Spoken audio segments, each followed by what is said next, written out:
नमस्कार दोस्तों, इस वीडियो में जानते हैं ब्लड क्लॉटिंग के पीछे की साइंस क्या है।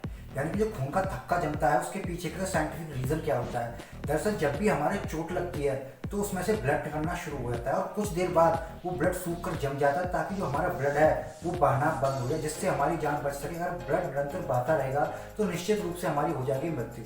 तो चलिए जानते हैं इसके पीछे के साइंटिफिक रीज़न क्या होता है। तो सबसे पहले आप ये जान लीजिए कि जो ब्लड क्लॉटिंग होता है उसका जो टाइम होता है वो लगभग 4 मिनट का होता है। यानी कि अगर चोट लगी आपको तो लगभग 4 मिनट में आपका खून ब्लड क्लॉटिंग हो जाएगी और खून निकलना हो जाएगा लगभग बंद। और उसके पीछे के साइंटिफिक रीजन है वो ये है कि जो हमारे ब्लड में थर्मोसाइट यानी जो प्लेटलेट्स होती हैं वो एयर के साथ कांटेक्ट करके थर्मोप्लास्टिन बनाती हैं। यानी कि जब भी हमारे चोट लगती है तो खून हवा के कांटेक्ट में आता है, हवा से खून का जो रिलेशन जब बनता है तो खून के अंदर जो प्लेटलेट्स होती हैं वो एयर के कांटेक्ट में आने के बाद एक थर्मोप्लास्टिन बनाती हैं। तो ये थर्मोप्लास्टिन जब बन जाता है तो ये कैल्शियम और प्रोथ्रोम्बिन जो प्लाज्मा का हिस्सा होता है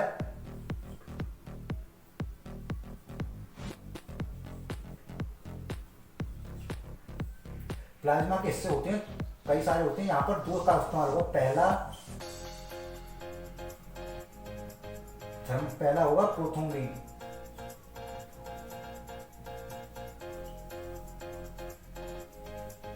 और दूसरा होता है फाइब्रोनोजेन।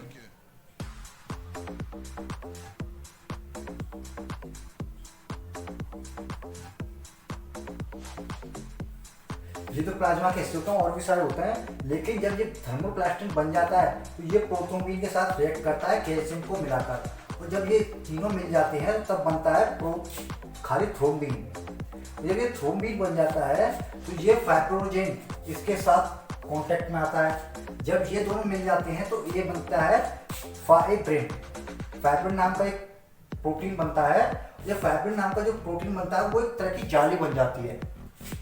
जब ये जाली रुद्राणु यानी कार्पस, जब ये जाली बन जाती है तो इसमें कार्पस प्लस हो जाते हैं, यानी कि रुद्राणु में होता है आरबीसी डब्ल्यूबीसी प्लेटलेट्स। यानी कि ये फाइब्रिन होता है जो ये एक तरह की जाली बन जाती है,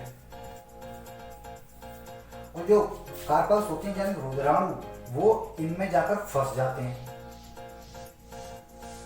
ठीक है, तो हमारा रक्त का जो होता है थक्का बन जाता है। अब एक बार फिर से समझते हैं इसे। प्लेटलेट्स एयर के कांटेक्ट में आने पर बनाती हैं थर्मोप्लास्टिन, और ये थर्मोप्लास्टिन जब बन जाता है ये कैल्शियम और प्रोथ्रोम्बिन को रिएक्ट करके ये बनाता है थ्रोम्बिन, और जब ये थ्रोम्बिन बन जाता है तो ये फाइब्रोनोजेन के कांटेक्ट में आते ही बनाता है फाइब्रिन, और जब ये फाइब्रिन बन जाता है तो ये एक प्रकार की होती है जाली। फाइब्रिन इज इक्वल टू जाली।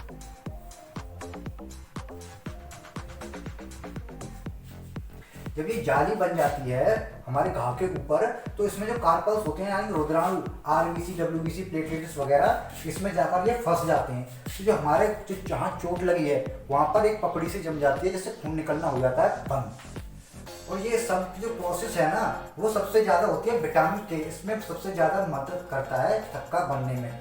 लेकिन हमारे जब ब्लड, अगर सोचा है कभी आपने कि जो रक्त का थक्का बनता है ये अगर बॉडी के अंदर बन जाए किसी नस में या बॉडी के अंदर कहीं पर भी तो क्या हुआ, तो जनरली अगर हमारे यहाँ पर बन जाएगा तो ये नस फट जाएंगी।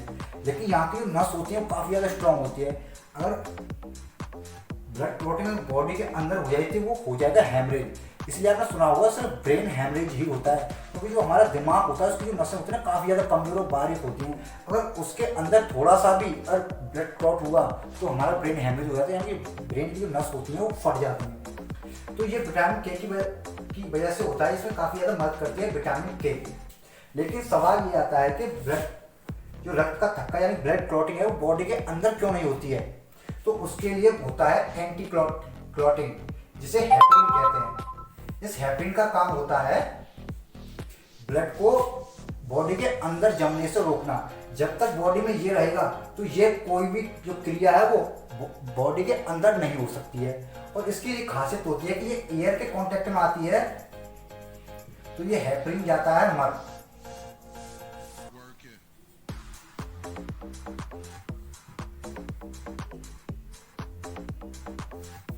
ये हेपरिन एयर में जाता है मर। जब ये एयर में मर जाता है तो ये साइकिल शुरू हो जाती है ब्लड क्लॉटिंग की।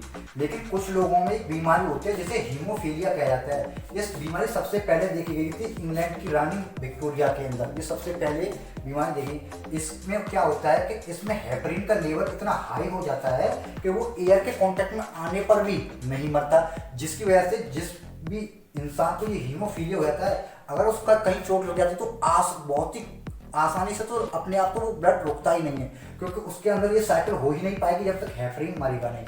हेपरिन का काम है ब्लड को धक्का बनने से रोकना, ब्लड क्लॉटिंग को रोकना, हेपरिन का काम होता है। तो आई थॉट ये वीडियो आपको पसंद आया होगा। वीडियो अच्छा लगा तो वीडियो को लाइक करें, चैनल सब्सक्राइब जरूर कर दें। मिलते हैं अगली एक और